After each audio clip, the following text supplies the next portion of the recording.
आज आपण आहोत भारतातील मुलींची पहिली शाळा असणाऱ्या भिडेवाड्याच्या परिसरात, जिथे सावित्रीमाई फुलेंनी 1848 मध्ये शिक्षणाची सुरुवात करून जगाला एक प्रेरणादायी वाटचाल निर्माण करण्यासाठी प्रत्येक महिला, प्रत्येक मुलगी शिकावी यासाठी एक अतोनात प्रयत्न केला। जीवाच्या आकांतानं त्या प्रत्येकापर्यंत शिक्षण पोहोचावं या उद्देशाने सावित्रीमाईंनी संपूर्ण भारतातून पहिली मुलींची शाळा म्हणून ज्या भिडेवाडे परिसरात ही शाळा सुरू केली, आज त्या शाळेची दयनीय अवस्था पाहताना मनात खरंच खूप दुःखाश्रू जमा होतात आणि वाटू लागतं की ज्या सावित्रीमाईंनी आज त्यांच्या माध्यमातून राष्ट्रपतीसारखे, प्रतिभाताई पाटील सारखे का स्त्रीला राष्ट्रपतीचा दर्जा मिळाला, लोकसभेच्या अध्यक्षा मीरा कुमार झाल्या, आता लोकसभेच्या अध्यक्षा सुमित्रा महाजन आहेत, अशा एवढ्या मोठ्या स्त्रियांना, एवढ्या कल्पना चावलासारख्या स्त्रियांना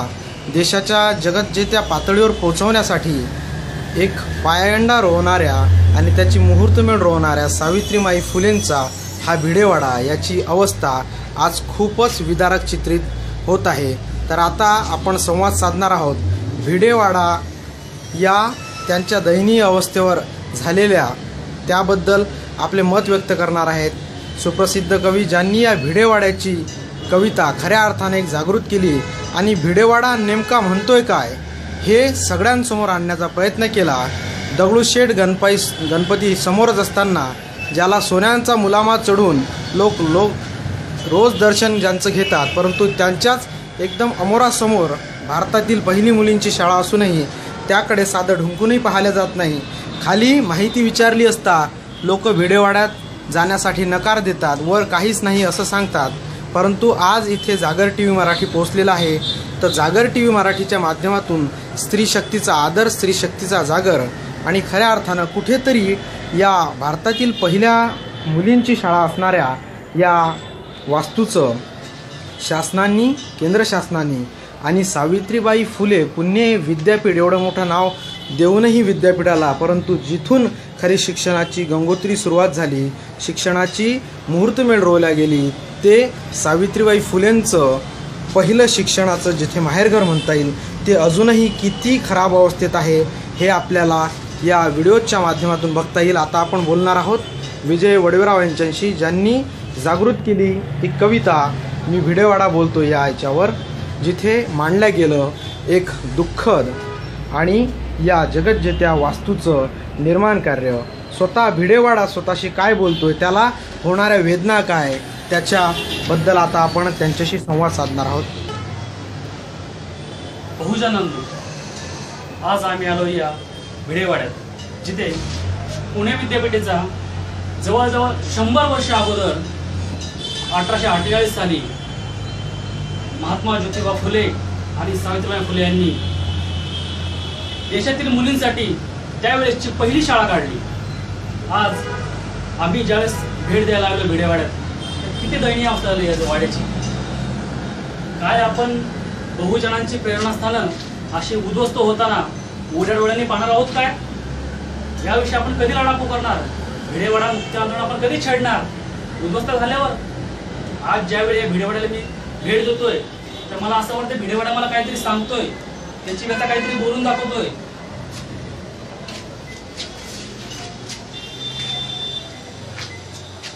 या व्यथेवरच आधारित एक कविता मी सादर करत आहे। मी बोलताच त्यानं हंबरडा फोडला, मी बोलताच त्यानं हंबरडा फोडला, भिडेवाडा बोलला, मी बोलताच त्यानं हंबरडा फोडला, मी बोलताच त्यानं हंबरडा फोडला, भिडेवाडा बोलला।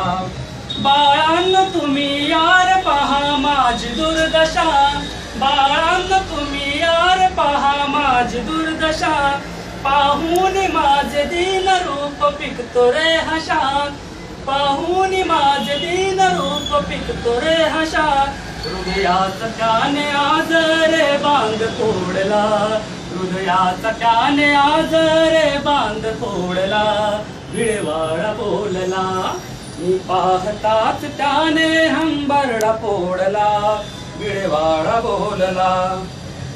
माझी माई शाळेत आली रजो मन, शिला पिलांना तिनं शिकविल प्रेमन. आज फुटली ती पाटी खडूर तुटला, आज फुटली ती पाटी खडूर तुटला. भिडेवाडा बोलला, मी बोलताच त्यानं हंबरडा फोडला, मी बोलताच त्यानं हंबरडा फोडला. भिडेवाडा बोलला, भिडेवाडा बोलला. वाटणयाच माझी रमाय चालली, वाटणयाच माझी रमाय चालली.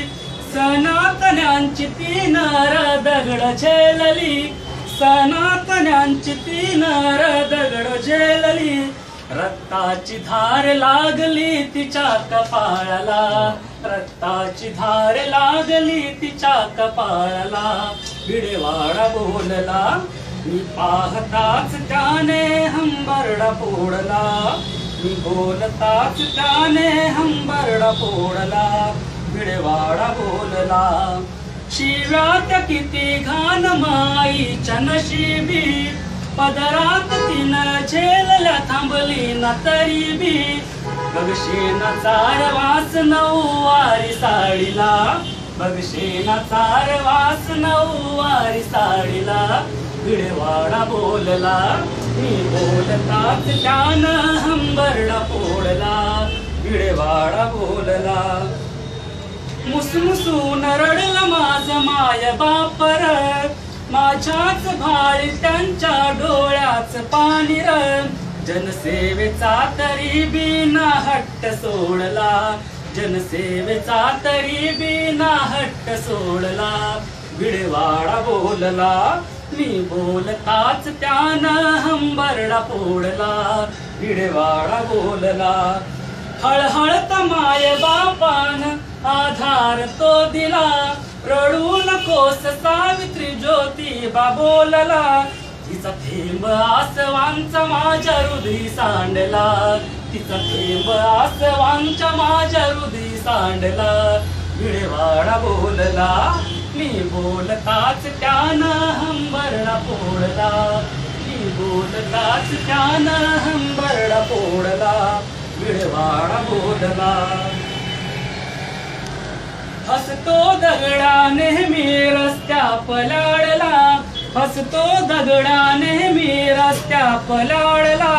असा मी मोडलेला तो सोन्यानं नटलेला, हसतो दगडा नेहमी रस्त्या पलाडला. असा मी मोडलेला तो सोन्यानं नटलेला. पण लाचार तो आहे मी स्वाभिमानानं नटलेला, पण लाचार तो आहे मी स्वाभिमानानं नटलेला. भिडेवाडा बोलला, मी बोलताच त्यानं हंबरडा फोडला, मी बोलताच त्यानं हंबरडा फोडला. भिडेवाडा बोलला, आऊन यार खस्त माझ्या माय बापानं, पोरींना तुमच्यासाठी खुलं केलं शिक्षण. आऊन यार खस्त माझ्या माय बापानं, पोरींना तुमच्यासाठी खुलं केलं शिक्षण. कृतज्ञ होऊन विसरू नका उपकाराला. भिडेवाडा बोलला, मी बोलताच त्यानं हंबरडा फोडला, मी बोलताच त्यानं हंबरडा फोडला. भिडेवाडा बोलला, अश्रू ते माय बापाचं वाया नाही गेलं, रक्तात थेंब त्यांच्या जितकं बी सांडलं. अश्रू ते माय बापाचं वाया नाही गेलं, रक्तात थेंब त्यांच्या जितकं बी सांडलं. त्यांच्याच विचारांनी भीमराव पेरला, त्यांच्याच विचारांनी भीमराव पेरला. भिडेवाडा बोलला, मी बोलताच त्यानं हंबरडा फोडला, मी बोलताच त्यानं हंबरडा फोडला. भिडेवाडा बोलला, भिडेवाडा बोलला, भिडेवाडा बोलला. तर ही होती भारतातील पहिली मुलींची शाळा असणाऱ्या भिडेवाड्याची अवस्था. त्या अवस्थेवरून तुमच्या लक्षात येईल की इथे काय चाललं आहे. या शाळेमधून मुलींसाठी खऱ्या अर्थानं एक प्रेरणादायी शिक्षणाची वाटचाल निर्माण झाली. त्या भिडेवाड्याची अवस्था आज स्वतः जर महात्मा फुले किंवा सावित्रीबाई फुले इथे जिवंत असत्या तर त्यांनाही ती पाहावल्या गेली नसती. एवढी बिकट, एवढी खराब अवस्था या भिडेवाड्याची झालेली आहे. भिडेवाड्याला आज त्यांच्या विटांचाही आधार राहिलेला नाही आहे आणि याकडे लक्ष देण्यासाठी प्रशासन, शासन, केंद्र सरकार काय तर महानगरपालिकाही कुठलाच खऱ्या अर्थानं प्रयत्न करीत नाही आहे. इथे माझ्या मते कुठलेही न्यूज चॅनल ही आजपर्यंत पोहोचलेले नाही आहेत. आपण किती मोठमोठ्या मंदिरांना आज या पुणे विद्यापीठांना दाखवतो, परंतु पुणे विद्यापीठासाठी किंवा शिक्षणासाठी जिथून खऱ्या अर्थानं शिक्षणाची सुरुवात झाली त्या भिडेवाड्याची अवस्था पाहताना खरंच आज खूप वाईट वाटतं. काहीतरी या माध्यमातून लोकांनी किंवा समाजाने जागृत होऊन या भिडेवाड्याला पहिल्यासारखं त्याचं वैभव प्राप्त करून द्यावं हीच आशा आम्ही इथे बाळगतो. व्हिडिओ जर्नलिस्ट विजय वडवेरावसह विशाल राजे, जागर टीव्ही मराठी, पुणे. धन्यवाद.